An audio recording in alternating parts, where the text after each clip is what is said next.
আপনি কি এখনো মনে করেন কোলেস্টেরল শুধু 40 বছরের পরের সমস্যা? আজকের দিনে 20 থেকে 30 বছরের তরুণদের মধ্যে দ্রুত বাড়ছে হার্টের ঝুঁকি। একজন 29 বছরের যুবক যিনি নিয়মিত কাজ করতেন, ধূমপানও করতেন না, তার শুধু সামান্য ক্লান্তি আর ব্যায়ামের সময় শ্বাসকষ্ট হচ্ছিল।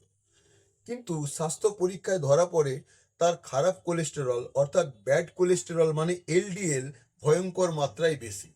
আর ভিতরে ভিতরে শুরু হয়ে গিয়েছিল ধমনীর ক্ষতি। সবচেয়ে ভয়ঙ্কর ব্যাপার হলো উচ্চ কোলেস্টেরলের সাধারণ কোনো লক্ষণই থাকে না। আজকের ব্যস্ত জীবন, জাঙ্ক ফুড, কম ঘুম, স্ট্রেস, এক জায়গায় বসে কাজ করা, এই সবই অল্প বয়সেই শরীরকে ভিতর থেকে দুর্বল করে দিচ্ছে।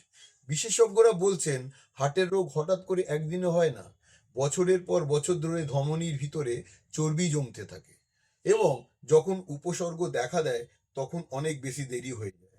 তাই 20 বছর পার হলেই অন্তত একবার লিপিড প্রোফাইল টেস্ট করা খুবই জরুরি, বিশেষ করে যদি পরিবারে হার্টের রোগ, ডায়াবেটিস বা উচ্চ রক্তচাপের ইতিহাস থাকে। মনে রাখবেন, প্রতিরোধ সবসময় চিকিৎসা থেকে শক্তিশালী। নিজেকে সুস্থ রাখতে আজ থেকেই শুরু করুন নিয়মিত ব্যায়াম, কম তেল, কম মশলাযুক্ত খাবার, পর্যাপ্ত ঘুম, স্ট্রেস কমানো, ধূমপান ও অতিরিক্ত মদ্যপান এড়িয়ে চলা। কারণ হার্টের যত্ন নেওয়ার সঠিক সময় পরে নয়, এখনই। ভিডিওটি ভালো লাগলে লাইক করুন, শেয়ার করুন আর এমন গুরুত্বপূর্ণ তথ্য পেতে ফলো করুন আমাকে।